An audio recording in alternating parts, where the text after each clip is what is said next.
Hey guys, how are you doing? All the students who wish to study in Canada, this video is for you. In this video, I will tell you a step-by-step process to study in your dream country. Canada's education is famous for its world-class standards, and studying in Canada is definitely a dream come true.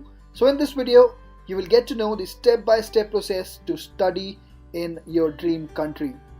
As getting a Canadian PR is getting increasingly difficult, immigrating to Canada after getting a study permit is probably the easiest way to settle down here. So if you're interested, don't go anywhere, I'll be right back.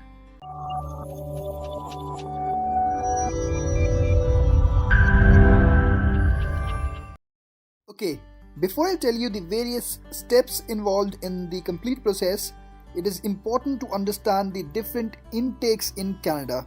Basically, there are three different intakes here in Canada. The first one is the September intake or the fall intake.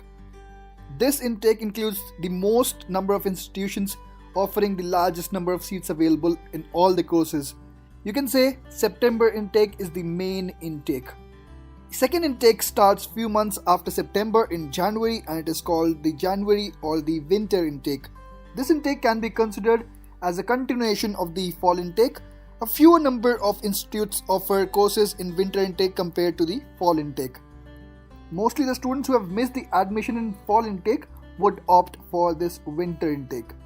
Now the last one is the spring intake or the summer intake. This is also known as the May intake. This is the least preferred intake of all the intakes here in Canada that are available. Not many colleges offer a course during this spring session, and the ones that offer are very few. So you now know that the main intake is the September intake, but there are other intakes as well.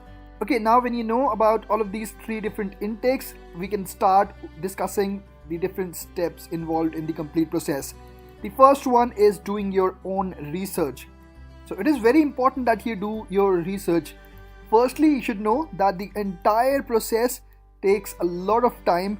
Starting from the first step to moving to Canada, it takes around 1 year time. Because it is one of the biggest decisions of your career, so you don't want to rush into taking any decisions. So you should start 1 year before when you want to start your studies here in Canada. So which points should you consider while doing your research? Number one, which course? You should be pretty sure about the course that you want to pursue here in your studies. You'll be required to finalize a specific major course when applying to study in Canada. The Canadian academic setup is quite flexible towards switching courses, although it is best to compare your options beforehand and choose a major that you truly are interested in pursuing. And while doing that, you should definitely make a point of its scope in Canada. When you're thinking of studying in Canada, most people, if not all, want to stay here, want to settle down here in Canada. So in your research, you should think of the scope of your studies. Is there a good scope of getting a job? What kind of package can you get after completing your studies? All those points should be kept in mind. After that, it comes down to selecting your university or colleges. I would suggest you pen down few universities and colleges where you want to get admission. We would come to this point in the next step. Now for those colleges and the universities that you have selected, you should know what are the exact requirements, and then only you would be able to prepare according to that. Now even IELTS requirements are different for different colleges. Even the same college, for different courses, the IELTS requirements are different. So you should know that well in hand. Now you should also be aware of the cost. What would be the fee? How much money do you actually need in hand if you want to go ahead implementing your plan of studying in Canada? You should be aware of the funding sources. If you're getting that money from your parents, let them know well in advance that you would need that amount of money so that they're also prepared. And talking of funding sources, you can also search for scholarship programs. There are various scholarship programs that are being offered by the universities and colleges, so you should definitely check for those as well. And last but not the least, you should definitely think about the location and the campus. So if you want to live in a bigger city, let's say Toronto, in that case you should look for universities that are in the GTA region. If you want to live in more of a quiet city, you can look for universities and colleges in the Waterloo region. Maybe going even further north, you can check for the universities in London. And that I'm talking about just finding a college or a university while you are around the GTA region, the Greater Toronto area. So basically these are all the points that you should have in mind, that you should be pretty clear about in your research. Now let's talk about the second step. Okay, the next step is your language proficiency test. You must have heard about it, about the IELTS test. Not just IELTS, there are other tests as well. We'll talk about it. Now, while doing your research in the first step, you would get to know what are the exact requirements of the universities, of the colleges, and of the courses. It does differ from one college to the other and from one course in that same college to the other course. So basically the language test can be taken either for English or for French. For English, we do have options.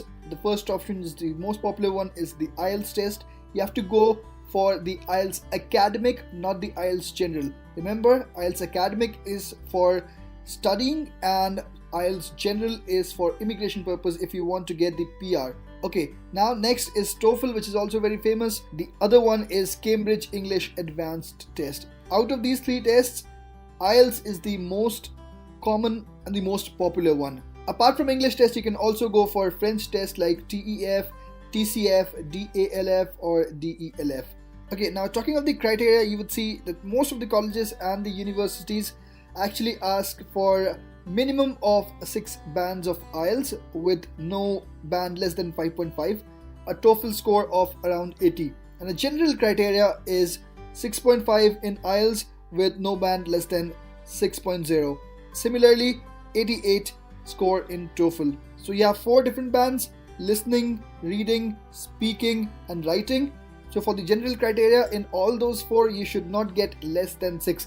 But as I told you, it does differ from one university to the other, from one college to the other. So you should definitely look for the exact requirement so that you have a goal clear in your mind that this is your requirement and this is what you have to get. If you could not achieve your goal in the first test, you can go for the other tests. There's no number limit, and the fees for IELTS Academics is around 13 to 14,000 rupees in India. If you want to go for IELTS, you can either go through IDP India or you can also go for British Council.